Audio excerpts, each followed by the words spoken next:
मैं आज आपको ग्लो के बारे में बताऊंगा।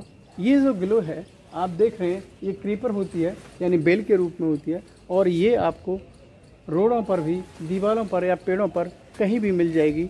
और ये बहुत ही लाभदायक होती है किसी स्वास्थ्य के लिए। इसको हम अमृता बोला जाता है, ग्लो कहते हैं, गुड़ची बोला जाता है, और इसका जो बॉटनिकल नेम है वो है टीनोस्पोरा कॉर्डिफोलिया। प्रदेशों में ये विभिन्न नामों से जानी जाती है। तो ये जो ग्लो है आप देख रहे हैं यहाँ पर, ये वेल के रूप में होती है, यानी कि ये एक क्रीपर होती है। ये क्रीपर इस तरह की आप देखें इस बार इसको, तो यहाँ पर ये काफ़ी लंबी हो जाती है, बहुत दूर तक देख रहे हैं आप इसको। और इस पर जो लीव्स होती हैं यानी पत्ते होते हैं, ये देखिए पत्ते, ये बिल्कुल पान के पत्ते जैसे होते हैं। तो ये पान के पत्ते काफ़ी कभी बड़े हो जाते हैं, ये पत्ते कभी कभी आपको छोटे मिलेंगे। और ये कहीं भी आप देखेंगे रोड के किनारे या वृक्षों पर बहुत आसानी से उग जाती है। और इन दिनों में इस पर बहुत सारी हरियाली छाई हुई है, यानी पत्ते बहुत सारे हैं। और ये गर्मियों में इसके पत्ते सब गिर जाते हैं और इस पर सीड भी आते हैं, जो शुरू में हरे रंग के होते हैं और बाद में वो सीड रेड कलर के हो जाते हैं। तो यहाँ जो मैं आपको टीनोस्पोरा कॉर्डिफोलिया यानी ग्लो के बारे में जो बताने जा रहा हूँ, इसके बारे में हमें इसकी मेडिसिन प्रॉपर्टीज़, यानी मैं आपको इसकी ये दवाइयों में कहाँ यूज होती है आयुर्वेद में, इसके बारे में बताऊँगा। और बहुत सारे रोगों में ये यूज होती है, उसके बारे में भी मैं आपको डिस्कस करूँगा। ये जो ग्लो है इसे लैटिन में टीनोस्पोरा कॉर्डिफोलिया, यानी इसका जो वानस्पतिक नेम है वो टीनोस्पोरा कॉर्डिफोलिया है। इंग्लिश में इसे Indian Tinospora heart leaved moonseed, Hindi में से ग्लो या गुरच बोला जाता है, कन्नड़ में से अग्निवल्ली या अमृतावल्ली बोलते हैं, मलयालम में से अमृतावल्ली चितामृत बोला जाता है, उर्दू में इसे गुलुंचा, कोंकणी में से होगुनी लॉट और सिक्किम में से गुर्जो कहा जाता है, तमिल में इसे अमृतावल्ली या सिलाम कहा जाता है, गुजराती में से गुलो, गैडो या गैलो कहा जाता है, उड़िया में से गुलोची और गुलांचा बोला जाता है, बंगाली में से गिलो या गुलांचा कहते हैं, संस्कृत में से अमृता यानी अमृता का अमृत, चक्रांगी, छिन्नरूहा और कुंडलिनी कहा जाता है, तेलुगु में से दुसीरामू बोला जाता है। इस ग्लो का जो इस्तेमाल होता है यानी कि यूज़ होता है वो स्वास्थ्य संबंधी विभिन्न समस्याओं को दूर करने के लिए किया जाता है। जैसे आपका टीबी है, हिचकी है, कब्ज़ है, बवासीर है, पीलिया है, लिवर की बहुत सारी बीमारियां हैं, जॉन्डिस है, डायबिटीज़, गठिया, फाइलेरिया है, डेंगू है, एसिडिटी कम करना, कैंसर में भी, और ये त्रतोषनाशक है यानी वात पित्त कफ तीनों को बैलेंस कर देती है। चिकनगुनिया और डेंगू में ये बहुत कारगर है। इम्यूनिटी बूस्ट करने के लिए भी बहुत ही यूज होता है इसका, जैसा कि आपने देखा था कोरोना काल में इसका डेंगू फीवर में ये बहुत ही लाभदायक होते हैं। डेंगू अगर किसी को है यानी डेंगू से कोई पीड़ित है तो उसके लिए डेंगू में गिलोय, इसकी डंडी आप ले लेंगे, यानी कि ये जो इसकी इस तरह की ये डंडी है, ये आधा फुट करीब ले जाएंगे, और 5 से 6 ग्राम इसका, अगर डंडी नहीं मिलती है तो ड्राई पाउडर भी ले सकते हैं। अदरक लें 4 से 5 ग्राम, काली मिर्च 4 ले लें, एक लौंग 1 लें, चिरायता 2 ग्राम लें, और पपीता की पत्ती जो होती है वो आधा पत्ता करीब ले लें, इसके 2 पत्तों के बराबर से ये पत्ता है। तुलसी के 5 पत्ते लें और इन सब का 400 ml पानी में क्वाथ बनाएं, और जब 100 ml या 150 ml करीब रह जाए, 100 से 150 ml तक वो दिन में 3 बार पिएं। और फिर उसके बाद अनार, पपीता, केला और चुकंदर, इन सब का जूस पिएं या डायरेक्ट आप खाएं इनको, तो आपको जो डेंगू से प्रॉब्लम हो रही है वो सारी प्रॉब्लम ख़त्म हो जाएगी और डेंगू समाप्त हो जाएगा। प्लेटलेट्स बढ़ाने के लिए भी बहुत ही कारगर है। जिन किसी को प्लेटलेट्स गिर जाती हैं, अगर प्लेटलेट गिर गई हैं किसी के, तो उसके लिए ये जो है, अगर किसी के प्लेटलेट गिर जाती हैं तो आपको, अगर ये डंडी नहीं मिल पाती है तो आप क्या करेंगे, इसकी पत्ती लेंगे, ये पत्ती लेंगे, इसकी 4 से 5 पत्ती ले लेंगे, अगर छोटी हैं तो ज़्यादा भी ले सकते हैं। और उसमें पपाया यानी पपीता के पत्ता लेंगे और उसमें ही तुलसी लेंगे 10 से 15 पत्तियाँ, और सभी का इनका जूस निकालेंगे और 15 से 20 ml अगर इसका जूस अगर आप पीते हैं तो प्लेटलेट्स बहुत फास्ट इंक्रीज़ होती हैं, बहुत तेज़ी से बढ़ती हैं। उसके साथ साथ आपको फ्रूट बेस्ड डाइट लेनी है, यानी उसके बाद आपको पपाया खाना है और चुकंदर खाना है, कीवी खानी है, और आप उसमें अनार ज़रूर खाएं। अगर अनार खाते हैं इसका जूस लेने के बाद तो 3 से 4 दिन में ही प्लेटलेट बहुत बढ़ जाती हैं। लिवर की प्रॉब्लम, अगर किसी को जॉन्डिस है, अगर जॉन्डिस होता है तो इसके लिए आप गिलोय को 10 ग्राम लें। इसका आप 10 ग्राम ड्राई पाउडर ले सकते हैं, या आधी डंडी इसकी वैसे भी ले सकते हैं, या आधी डंडी इसकी आधा फुट की करीब ले सकते हैं। और उसमें 5 ग्राम पुनर्नबा, हल्दी 5 ग्राम, अश्वगंधा 5 ग्राम, काली मकोई 5 ग्राम, कास्टर लीफ उसमें 5 ग्राम होनी चाहिए, तुलसी भी 2 से 3 ग्राम, अर्जुन की छाल 5 ग्राम। इन सभी का पाउडर बना सकते हैं, नहीं तो क्वाथ भी बना सकते हैं आप। वो 400 ग्राम पानी में आप इसका क्वाथ बनाएं, 150 ग्राम करीब रह जाए, उसको दिन में 3 बार पिएँ, या इनका पाउडर बना लें। और पाउडर बनाने के बाद इसको 10-10 ग्राम 3 टाइम लें और फ्रूट बेस्ड डाइट लें। यानी कि आपको जो डाइट लेनी है वो सिट्रस फ्रूट्स, जैसे आपका मौसमी है, संतरा है, या कीवी है, और अनानास है, पपीता है, ऐसे फ्रूट्स खाने होंगे। और अगर फ्रूट्स नहीं ले सकते तो उसका फ्रूट्स का जूस लें आप। इसके साथ साथ फटे दूध, यानी दूध को फाड़ लें, यानी कि जो दूध है उसे फाड़ करके उसका छान करके उसका पानी पिएंगे तो लिवर की प्रॉब्लम सही हो जाएगी। ब्रेस्ट कैंसर, जिन महिलाओं को ब्रेस्ट कैंसर की संभावना होती है, या जिनको हो भी गया है और उसकी स्टेज 2nd या 1st है और पता पड़ जाता है, तब भी ये बहुत ही कारगर होती है, क्योंकि इसमें बहुत सारे एंटी प्रोलिफरेटिव प्रॉपर्टीज़ होते हैं। इसमें रूटीन या क्यूरसिटीन होते हैं जो ब्रेस्ट कैंसर की सेल्स को प्रोलिफरेट नहीं होने देते, यानी बढ़ने नहीं देते हैं। तो इसके साथ साथ आप जब कैंसर ब्रेस्ट है, यानी ब्रेस्ट कैंसर है, तो उसमें आप इसकी 10 ग्राम इसको ले सकते हैं, और 10 ग्राम पुनर्नबा ले सकते हैं। यानी पुनर्नबा जो बॉडी को पुनः नया कर देता है, और उसमें 10 ग्राम करीब हल्दी लेंगे, और उसमें तुलसी लेंगे उसमें, और तुलसी कम से कम 2 ग्राम ले सकते हैं केवल, और उसमें अश्वगंधा जरूर डालेंगे। अश्वगंधा करीब 10 ग्राम होना चाहिए। और अपामार्ग आप उसमें डाल सकते हैं 5 से 10 ग्राम, और सभी का मिक्सर बनाएं, और मिक्सर बना करके उसका पाउडर बना लें, और उसका 10-10 ग्राम सुबह शाम अगर पाउडर लेते हैं और गेहूं का सेवन कम करें, तो आप देखेंगे कि ब्रेस्ट कैंसर ठीक होने लगेगा। लेकिन डाइट फ्रूट बेस्ड लेनी है, गेहूं नहीं इस्तेमाल करने हैं। उसके लिए और अनाज जैसे चना, जौ, बाजरा, रागी, ये सब यूज़ करने हैं।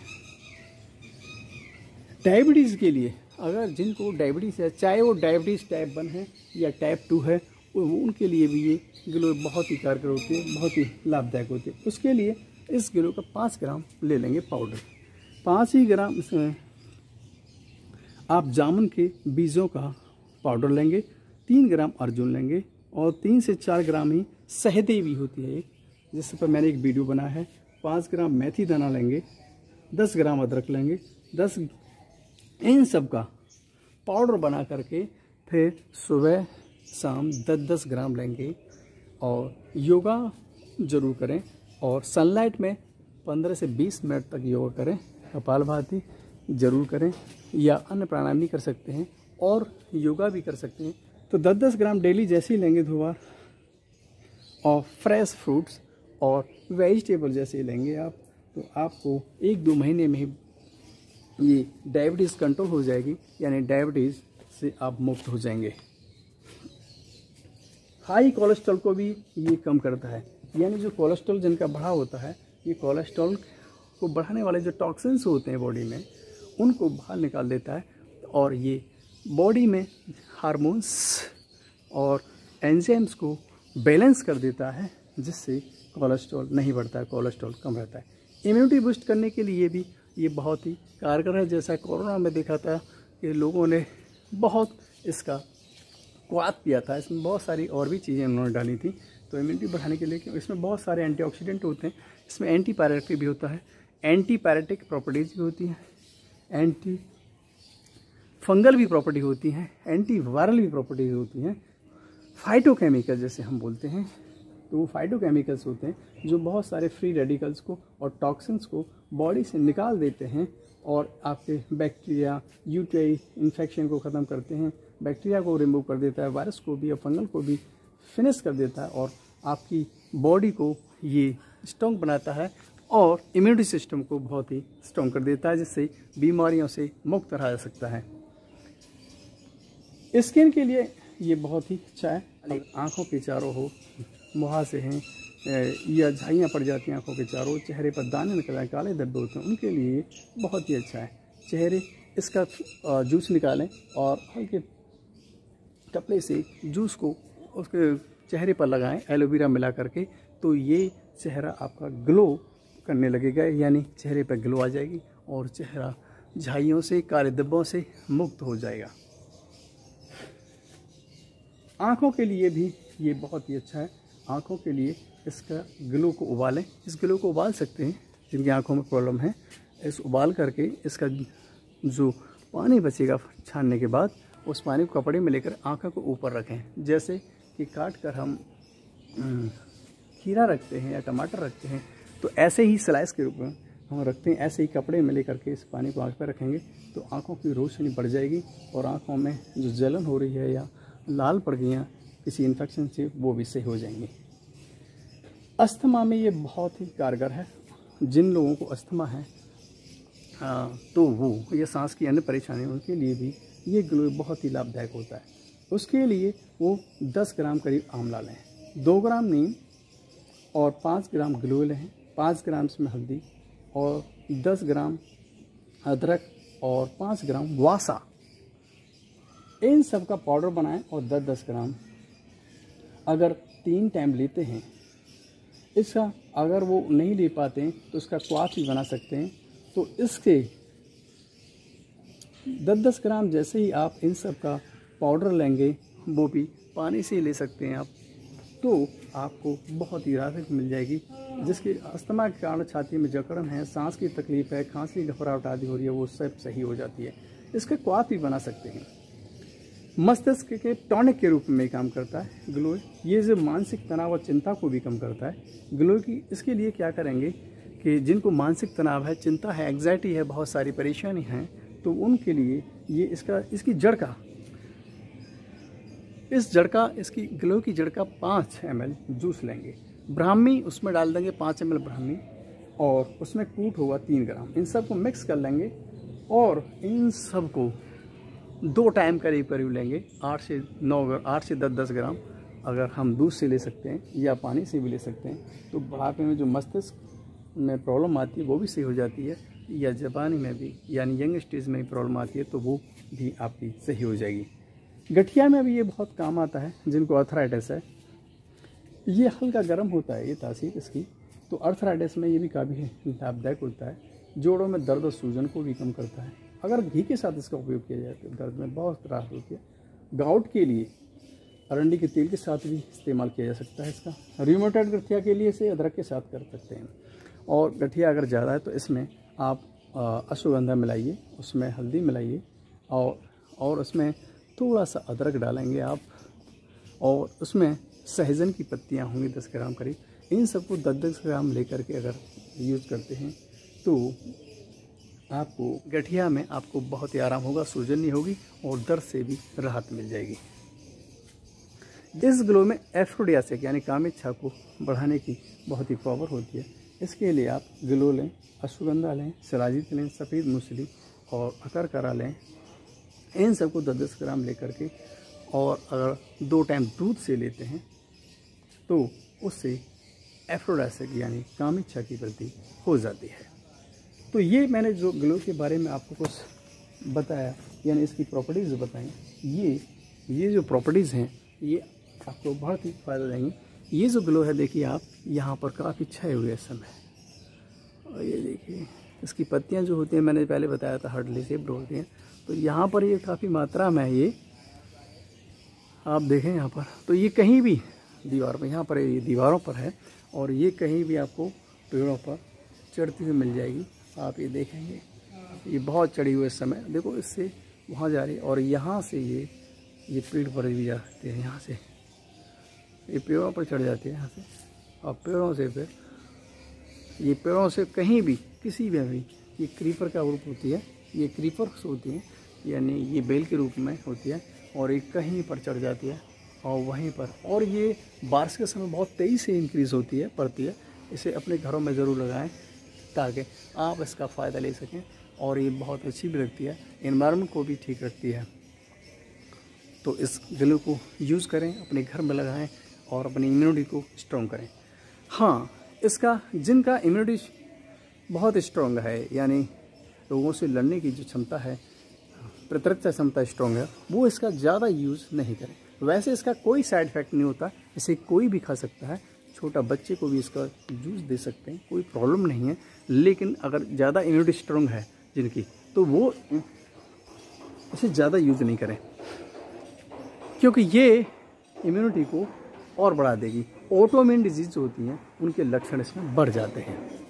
तो मैंने बताया कि इसका कोई साइड इफ़ेक्ट नहीं होता है, ये खूब खा सकते हैं इसे, कितनी मात्रा में आप इसका, क्योंकि ये जो ग्लो है इसे हम अमृता कहते हैं, यानी अमृता बिल्ली कहते हैं इसको। ये अगर इसे आप काट कर कहीं भी डाल देते हैं तो फिर भी ये आसानी से सूखती नहीं है, क्योंकि इसी के लिए इसको हम अमृता बोला जाता है। यानी ये बहुत सारे रोगों को समाप्त करने के लिए अमृत का काम करती है।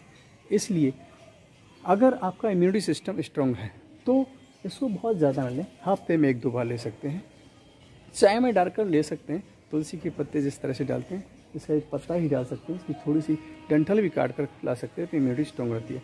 और फिर इम्यूनिटी किसी की ज़्यादा स्ट्रॉन्ग है तो फिर कम लें, क्योंकि ये बहुत सारे ऑटोइम्यून डिजीज़ को भी बढ़ा सकती है, यानी ऑटोइम्यून डिजीज़ के लक्षण को बढ़ा सकती है।